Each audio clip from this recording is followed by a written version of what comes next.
নবী আলাইহিস সালাতু ওয়াস সালামের জন্মের আগে কি কি ঘটনা ঘটেছে তার সংক্ষেপে কয়েকটি কথা বলবো। পয়গম্বর আলাইহিস সালাতু ওয়াস সালামের পিতা আব্দুল্লাহ, যিনি কুরাইশ বংশের সর্বকনিষ্ঠ সন্তান ছিল, ছোট সন্তান ছিল, আল্লাহ রাব্বুল আলামিন হযরত আমিনার সাথে তার বিবাহ বন্ধনে আবদ্ধ করেন। পয়গম্বর আলাইহিস সালাতু ওয়াস সালাম আমিনা রাদিয়াল্লাহু তাআলা আনহার গর্ভে আসার পরে কিছুদিন পরে পিতা আব্দুল্লাহ ইন্তেকাল করেন। পিতা আব্দুল্লাহ ইন্তেকাল পরে আরবের একটা প্রচলন ছিল যে স্বামী মারা গেলে বিধবা নারীরা কখনো সুগন্ধি ব্যবহার করতে পারবে না, সাজসজ্জা করতে পারবে না। একটা শোক এখনো আছে আরবের, এটা প্রসিদ্ধ ছিল যে কোন বিধবা মহিলার জন্য সুগন্ধি বা আতর এগুলো ব্যবহার করা সম্পূর্ণ কি ছিল? হারাম ছিল, নিষিদ্ধ ছিল। পয়গম্বর আলাইহিস সালাতু ওয়াস সালামের বাবা ইন্তেকালের পরে আল্লাহ রাসূলের মা বিধবা হয়ে গেলেন। আমিনা এখন ঘর থেকে দূরেও যেতে পারে না, কোনো কিছু ব্যবহার তো করে না, কিন্তু যখন একটু বের হয় সমস্ত আরবের অলি গলি, তার বাড়ির আশেপাশে সমস্ত জায়গায় এত সুঘ্রাণ আসে যে পৃথিবীতে এমন সুঘ্রাণ আর কেউ কখনো শোনে নাই। সুবহানাল্লাহ। আরবের লোকজন বলা বলি শুরু করলো, আব্দুল মুত্তালিবের ছেলের বউ এটা কি করে, তার স্বামী নেই, সে তো সব পালন করবে, অথচ তার বউ এরকম সুন্দর পারফিউম, সুন্দর সুগন্ধি ব্যবহার করে তার শহরের ভিতরে ঘুরে বেড়ায়, এটা কি আব্দুল্লাহ দেখে না? মানে বিভিন্ন জনে বিভিন্ন কথা বলতে শুরু করলো। এক পর্যায়ে আব্দুল মুত্তালিব চিন্তা করলো, আমি যদি না বলি, আমার তো ছেলের বউ, সম্মান তো আমার, সর্দার সে, মক্কার কুরাইশদের সর্দার, সর্দারের ব্যাপারে যদি মানুষ এরকম কথা বলে তাহলে শুনলে তার খারাপ লাগার কথা। এজন্য সরাসরি সে না বলে বিবিরা তার ঘর লাগে যে তুমি গিয়ে বলো আব্দুল্লাহর স্ত্রী ঠিক কি পারফিউম ব্যবহার করে যে সমাজে অলি গলিতে মানুষ বলা বলি শুরু করলো, এতে তো আমার নাক চুল কাটা যাবে, আমি তো অসম্মানিত হব, তুমি এগুলো নিষেধ করো। তার স্ত্রী বললে আমিও চিন্তা করতেছি যে এত সুঘ্রাণ কোত্থেকে আসে, কিভাবে পায়, কোত্থেকে আনছে, আমিও জিজ্ঞেস করব। তো আমি আসলে তার মাত্র কয়েকদিন হলো স্বামীটা মারা গেল, তার মনের অবস্থা খারাপ, এই জন্য আমি তাকে কোনো কথা বলতে চাচ্ছিলাম না, এই জন্য চুপ ছিলাম। যেহেতু তুমি বলছো চলো উভয়ে গিয়ে আমরা একত্রে জিজ্ঞেস করব এবং জানবো যে আসলে কেন সে সুগন্ধি ব্যবহার করে, তার তো এই সময় সুগন্ধি ব্যবহার করা নিষেধ। তো দুজন চলে গেল, যাওয়ার পরে ডাক দিল, ডাক দেওয়ার পরে আল্লাহ রাসূলের মা আমিনা সামনে আসলেন, এসে যখন দাঁড়ালেন সুগন্ধিতে পুরা ওখানে ভরে গেল। সুবহানাল্লাহ। তো বলল, আমিনা তোমার কিছুদিন হলো স্বামী মারা গেল, আরবের প্রচলন অনুযায়ী তুমিও জানো আমরাও জানি সুগন্ধি ব্যবহার করা, পারফিউম ব্যবহার করে এরা সম্পূর্ণ নিষেধ মহিলাদের জন্য। তুমি যে কাজটা করতেছো, এই যে পারফিউম ব্যবহার করতেছো, এটা কোত্থেকে আনছো এবং কেন ব্যবহার করো? তুমি তো আমার নাক কান চুল কেটে দিবে, আমাকে তো সমাজের ভিতরে অসম্মানিত করবে, আমি তো নেতা, আমি তো সর্দার, তুমি যদি এগুলো না ছাড়ো তাহলে আমি তো আসলে সমাজে মুখ দেখাতে পারবো না। আমিনা চুপ করে দাঁড়ালেন, কথা শেষ, তার মুখের থুতু সামনে ফেললেন। থুতু ফালানোর সাথে সাথে এত সুঘ্রাণ বের হলো যে পৃথিবীতে তারা উভয় স্বামী স্ত্রীর এরকম পারফিউম, এরকম সুগন্ধি কখনো তাদের নাকে আসে নাই। সুবহানাল্লাহ। এবার ডাক দিয়ে বলেন, শ্বশুর শাশুড়ি, আব্বা আম্মা, শুধুমাত্র আমার থুতুর মধ্যে নয়, আমি কোনো পারফিউম ব্যবহার করি না, মক্কার যত সুন্দর পারফিউম আছে আপনার ঘরে আছে, আমি চাইলে ব্যবহার করতে পারতাম, কিন্তু আমার স্বামী কয়েকদিন হলো মারা গেল, আমি পারফিউম ব্যবহার করব, এটা আমার জন্য শোভা হয় না। ও বাবা এবং মা শুনেন, যেদিন আমার গর্ভে সন্তান আসলো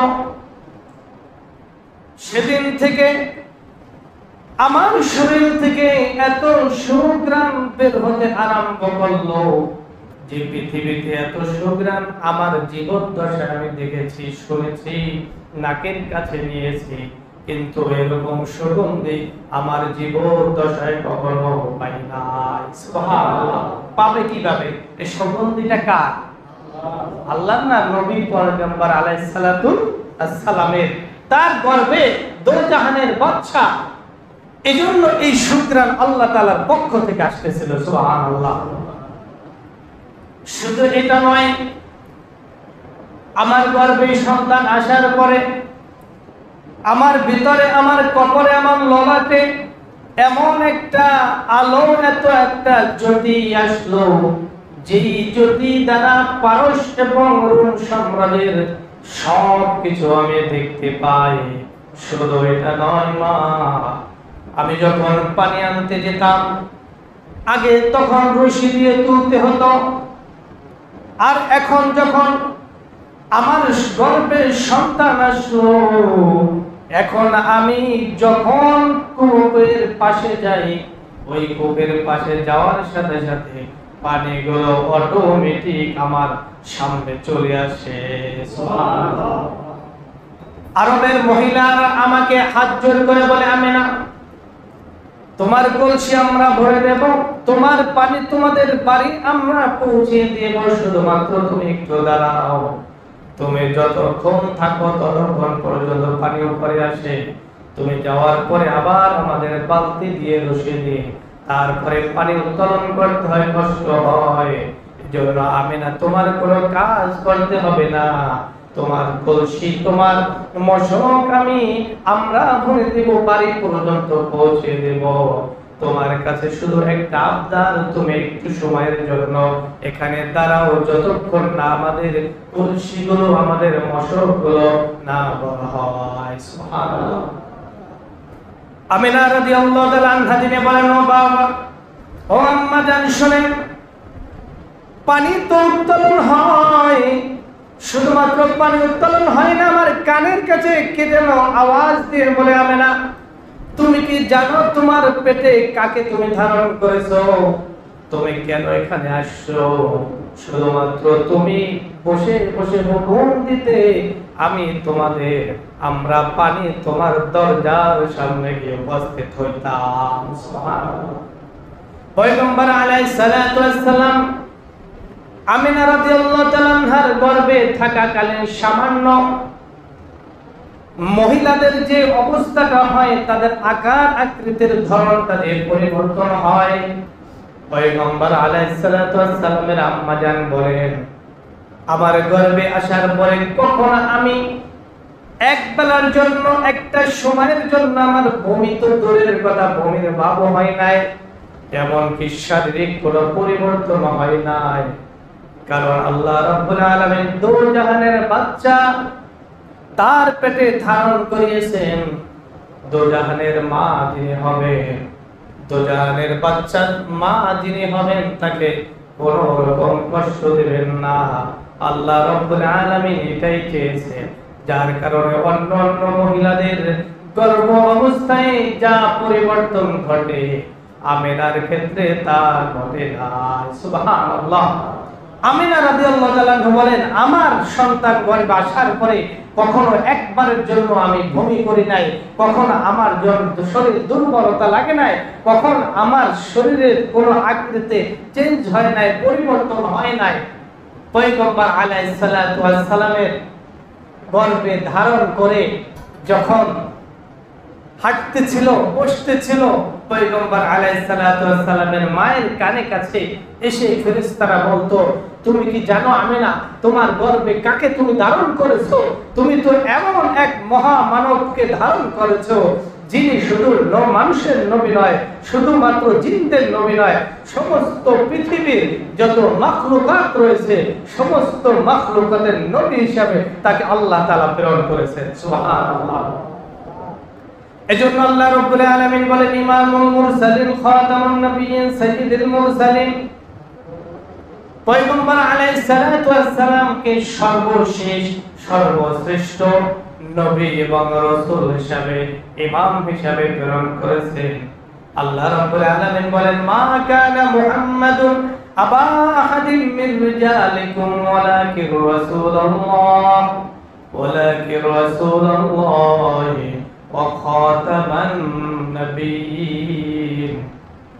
নবুয়তের দরজা পয়গম্বরের মাধ্যমে আমি সিল মেরে দিলাম, এখান থেকে শেষ করে দিলাম, খতম করে দিলাম। ওয়া খাতামান নবিয়্যিন, পৃথিবীতে আর কোন নবীর আগমন ঘটবে না, সর্বশেষ নবী মুহাম্মদুর রাসূলুল্লাহ সাল্লাল্লাহু আলাইহি ওয়াসাল্লামকে তোমার পেটে গর্ভধারণ করালাম। এই নবী তো জাহানের বাদশা, সর্বশেষ নবী, ইমামুল মুরসালিন, ইমামদের সর্দার হবে, নবীদের সর্দার হবে, রাসূলদের সর্দার হবে, সারা বিশ্বের মানুষদের নেতা হবে, সমস্ত পৃথিবীর মাখলুকাতের নবী হবে।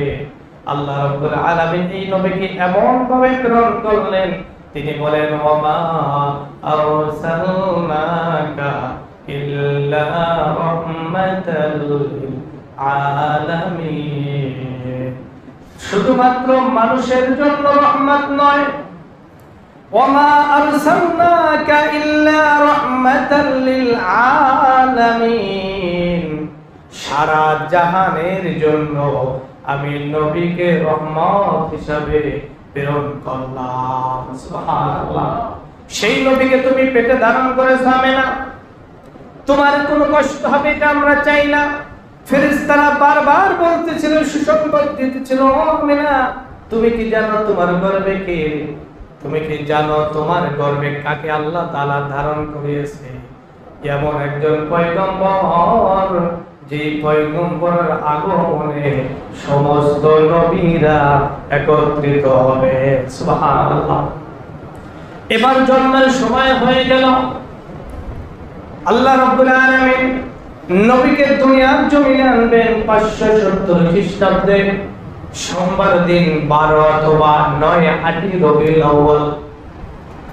এই তারিখের মধ্যে পয়গম্বর আলাইহিস সালাতু ওয়াস সালাম সুবহ সাদেকের সময় পূর্ব মুহূর্তে আল্লাহ রাসূল সাল্লাল্লাহু আলাইহি সাল্লাম দুনিয়ার জমিনে পদার্পণ করেছেন।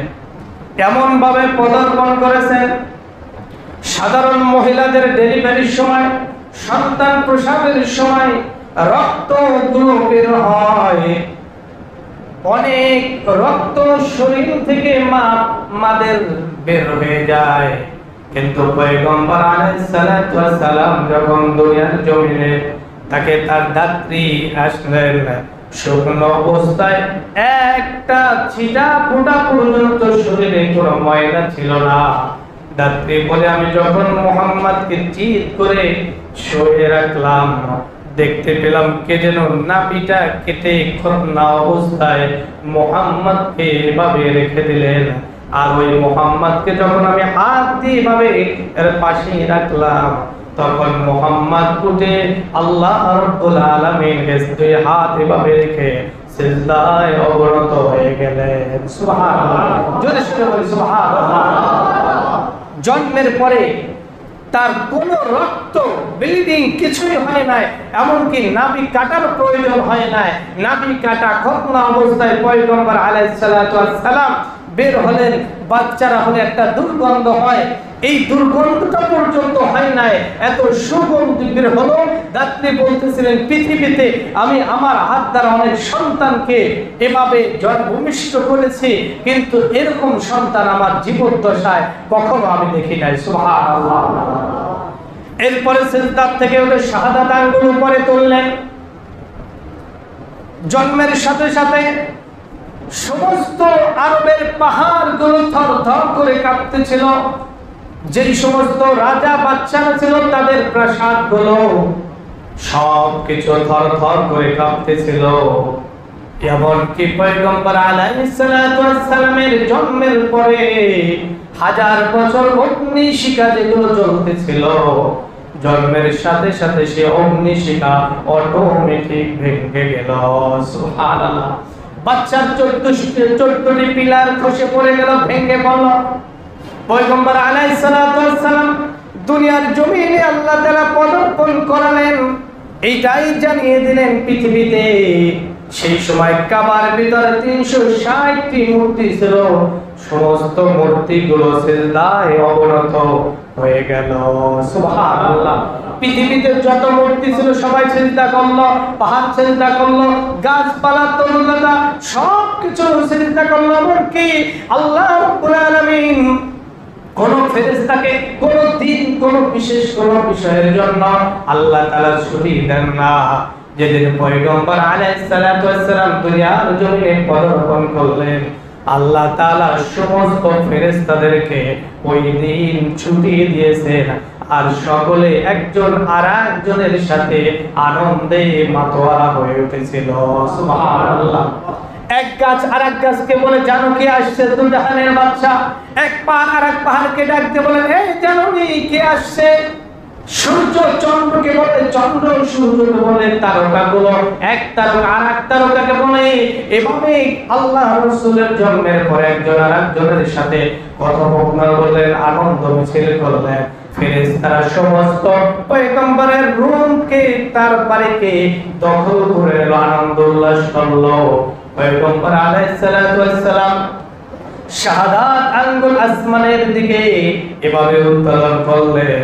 রাত্রি বড় এমন একটা আলো দেখতে পেলাম, ফজরের আগ মুহূর্তে মনে হয়েছে সারা বিশ্বে কে যেন আগুন জ্বালিয়ে আলোকিত করে দিয়েছে। সুবহানাল্লাহ। পয়গম্বর আলাইহিস সালাতু ওয়াস সালামের জন্মের কথা আব্দুল মুত্তালিব শুনে আব্দুল মুত্তালিব বলেন, আমার নাতিকে আমার কাছে একটু দাও, আমি একটু আমার নাতিকে দেখতে চাই। কারণ আব্দুল মুত্তালিব অনেক আগে থেকে জানতো তার সন্তান সাধারণ, এই আব্দুল্লাহর সন্তানটা কোনো সাধারণ সন্তান হবে না। এটা দোজাহানের বাদশাকে মোর নবী হযরত মুহাম্মদ রাসূলুল্লাহ সাল্লাল্লাহু আলাইহি সাল্লাম তিনি দোজাহানের বাদশা হিসেবে দুনিয়ায় আগমন করবে। আমিনা রাদিয়াল্লাহু তাআলা নাম করবে থাকতে স্বপ্নে আল্লাহ তাআলা দিয়ে গিয়েছিলেন আমিনা, এই সন্তান যখন জন্মগ্রহণ করবে তার মুহাম্মদ অথবা আহমদ নাম রাখবা। এজন্য জন্মের 7 দিন আগে 7 দিন পরে আকিকা এবং মুহাম্মদ নামে নামকরণ করে সমস্ত মক্কার বড় বড় সর্দার এবং সাধারণ মানুষদেরকে আব্দুল মুত্তালিব দাওয়াত দিলেন। দাওয়াত দেওয়ার পরে আকিকার দিন নাম প্রকাশ করলেন। সন্তানের নাম কি সকলে জানতে চাইল। আব্দুল মুত্তালিব বলেন, এর নাম রাখলাম মুহাম্মদ, তার নাম মা রাখলো আহমদ। সবাই আশ্চর্য হয়ে গেল, কি ব্যাপার, এরকম নাম তো আর শুনে না, শুনছে নাকি? মুহাম্মদ অর্থ প্রশংসিত, কি আর আহমদ হলো অধিক প্রশংসিত। মুহাম্মদ নাম এটা কেমন নাম সন্তান, এটা তো আমরা কখনো শুনি নাই। আব্দুল মুত্তালিব জবাব দিলেন, শোনো, এটা একটা নতুন নাম, এই নামটা আমি আমার নাতির করেছি যাতে আল্লাহ রাব্বুল আলামিনের প্রশংসা এই ছোট বালক করতে পারে। সুবহানাল্লাহ। মুহাম্মদ আহমদ নামের অর্থ প্রায় সেম, ঠিক আছে, বুঝে আসছে? মুহাম্মদ অর্থ প্রশংসিত আর আহমদ অর্থ অধিক প্রশংসিত। তো এই নামে নামকরণ এটা কার ফয়সালা? আল্লাহ রাব্বুল আলামিনের ফয়সালা। মুহাম্মাদুর রাসূলুল্লাহ সাল্লাল্লাহু আলাইহি ওয়াসাল্লাম এই নামটা কোরআনের 2টা অথবা 3 জায়গায় এসেছে। আর আহমদ শব্দটা কয়বার আসছে? একবার। ইসমুহু আহমদ, তার নাম জন্মের পরে আল্লাহ তাআলা বলেন তার জন্মের পরে নাম রাখবা কি? আহমদ। এজন্য পয়গম্বর আলাইহিস সালাতু ওয়াস সালামের আম্মা জান তার নাম রেখেছিলেন আহমদ, আর দাদা আব্দুল মুত্তালিব নাম রেখেছিল মুহাম্মদ। মুহাম্মাদুর রাসূলুল্লাহ সাল্লাল্লাহু আলাইহি সাল্লামের এই আকিকার সময় আব্দুল মুত্তালিব অনেক আনন্দ করেছেন। এমন কি তার খুশিতে, জন্মের খুশিতে আল্লাহ রাসূল সাল্লাল্লাহু আলাইহি সাল্লাম যে দুনিয়ার জমিনে আসলেন, এই খুশি হয়ে আব্দুল মুত্তালিব তার বাদী ছিল, একজন বাদী, এই বাদীকে সে আজাদ করে দিয়েছিল। সুবহানাল্লাহ। যেই বাদীর দুধ পান করেছিলেন রাসূল পাক সাল্লাল্লাহু আলাইহি সাল্লাম। এরপর যে ঘটনাগুলো ঘটেছিল ইনশাআল্লাহ আমরা সামনের জুমা আলোচনা করব।